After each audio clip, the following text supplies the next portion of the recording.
If you are still on the fence regarding investing in Bitcoin, then this video will not change anything. The price of Bitcoin keeps going up and you are anchored somewhere around, let's say, $5,000. So it is very hard for you to buy now or in the future. In any case, this video is not about converting people from not believers to believers in Bitcoin. This video is about forecasting the price of Bitcoin. Now, Bitcoin has many benefits, but at its core, Bitcoin is a defensive play against inflation. You see, every currency in the world is inflationary. That means the purchasing power of your currency is going down every single year. Now, central banks are targeting 2%. But of course, this is not up to them. There are many variables that play a role there.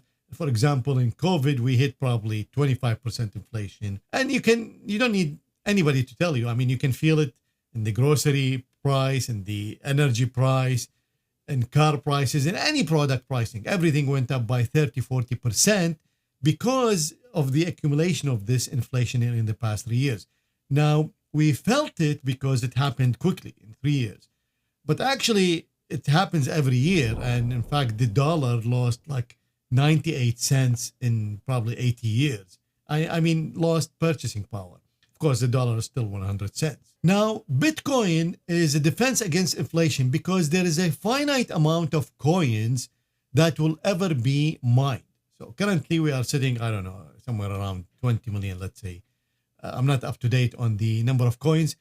But the maximum amount of coins that will ever be in the pool for people to buy is 21 million coins. Even then, there are many coins are lost beyond retrieval, because if you lose the key, the encryption key, nobody can retrieve it. So that means the more people buy Bitcoin or invest in Bitcoin or hold Bitcoin, the more the price is going to go up, because there are no more coins coming into the market. And just from that perspective, we can say that easily Bitcoin will beat, let's say, gold, because gold is increasing production by around 2% every year. So even gold is inflationary, but let's say at a very low rate. So Bitcoin is a very unique asset globally that anybody in the world can buy easily, and that anybody can hold easily, and there are no more coins. So the more people adopt, the more the price is going to go up. So from that perspective, if we say Bitcoin is going to beat gold, or at least match gold, gold is currently valued about 13 trillion, and theoretically Bitcoin to match gold, we have 10x from today's price, which is around $90,000. But if we look a little bit further, obviously, Bitcoin is a much better asset to hold than gold because, you can put it in a USB stick and you can keep it forever. There is no maintenance on it. And the fiat currencies keep depreciating. So theoretically, Bitcoin can go up and up and up without any stopping. I mean, let's say even if after 12 trillion, Bitcoin can easily go up at least 10% a year just to fight inflation and fight the demand on it. So this is the logical part of the forecasting. But as an algo trader, I need, to test, or at least to see patterns and to forecast based on that. Now, there are many people smarter than me that came up with models to find out what is the probable price of Bitcoin further in the future. The most famous is the stock to flow, and this model expects the price of the next cycle, meaning by 2030, to be around $5 million. Now, this model was developed in 2019, and it was very accurate to predict the current cycle that we are in, and that's why this model is very popular. But there are many other models, and all of them, of course, easily can go to millions, because just like I told you, if it matches the gold, then we are already there in the million territory. And if we pass gold, then we are in 10 million, and so on and so forth. Like I told you, Bitcoin has a finite amount, but there is even another role that's going to play in the scarcity of Bitcoin.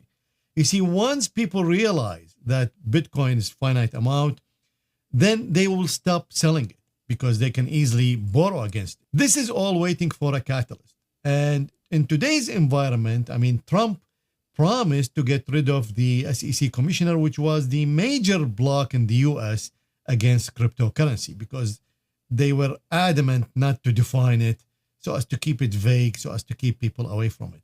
But Trump promised to put somebody else in, and that guy promised to make it legit. Basically, it's an asset, you can pay capital gains on it, and so on and so forth. Once that catalyst happened, then that's it, because then everybody will adopt it. And if the US pay huge attention to it, then globally, a lot of countries will follow up in the same footsteps of the US. And then the demand will be huge, and, people will not sell it. They can easily borrow against it. Banks will assume this is a legit asset, just like you put your home or your gold or your stock as collateral, then you can put Bitcoin as collateral. And in that case, there are very few people who are going to sell, and that will push the price even higher. So long term, everybody agrees, almost everybody agrees, that the price is in million. It could be 1 million, 5 million, 10 million, doesn't matter. Let's say over the next 20 years, it's definitely in multiples of millions. It even could be, I've seen some forecasts where it's like 60 million. Nobody knows, these are forecasts. But now I'm going to show you the forecast for the, next year. And this is what I excel at, because I excel in finding patterns. And I have a pattern to show you that's going to forecast the price over the next year. Now, Bitcoin started in 2009, and I think the first Bitcoin mined was 0.0004 of a dollar. But if you read the history, it's about 40 cents, let's say, the first Bitcoin that was traded. And it went from 40 cents to $11, and then it came back. But we don't have like really good amount of data. The amount of data that is at least available in the public market starts in 2011. And so we don't have the growth. We know it went from 40 cents to $11, but how long or what's the volume, we don't know.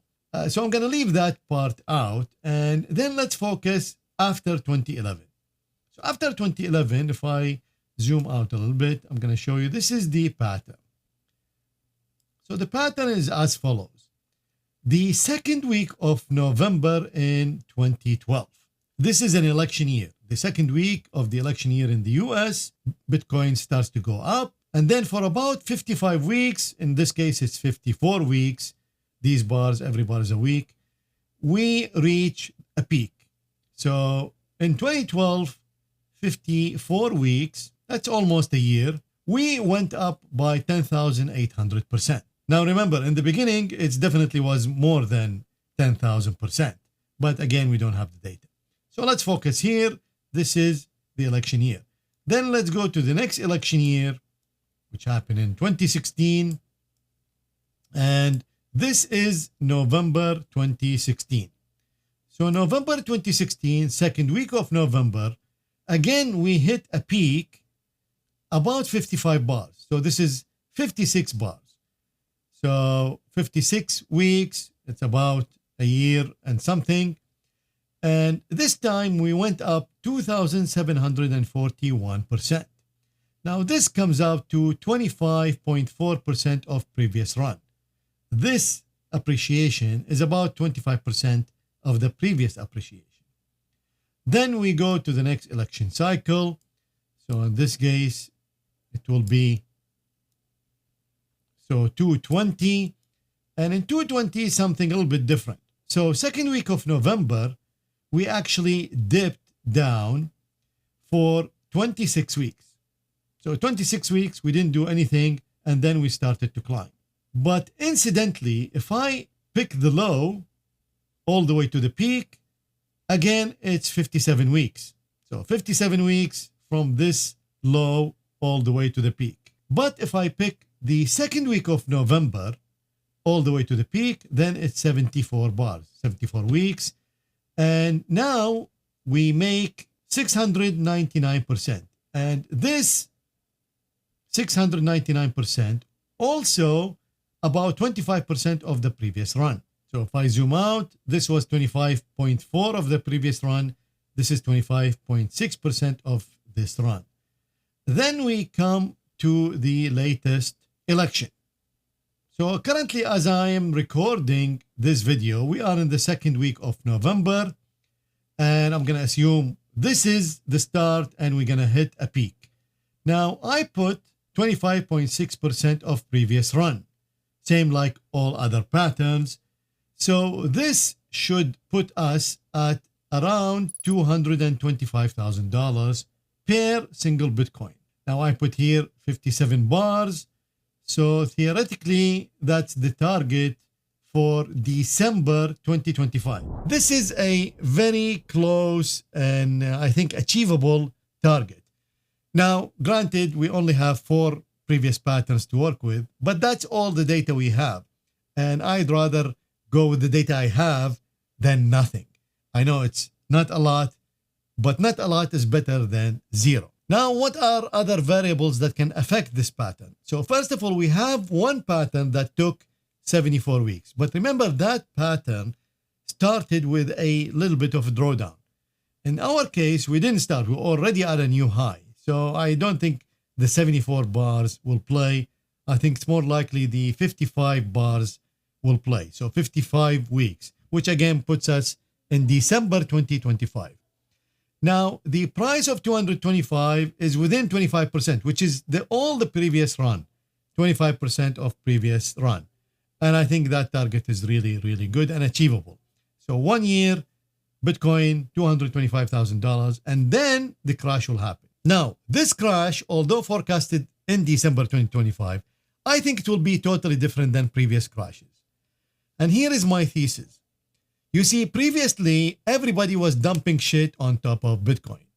This is including, top people like Jamie Dimon on Wall Street, Warren Buffett, and so on and so forth. Also, a lot of people that I totally respect, they just didn't get it. Now, in case of Wall Street, definitely they knew about it, but, they dump it so they can buy it. But then there are some other players who just don't believe in it. They think it's, thin air and nothing's going to happen there.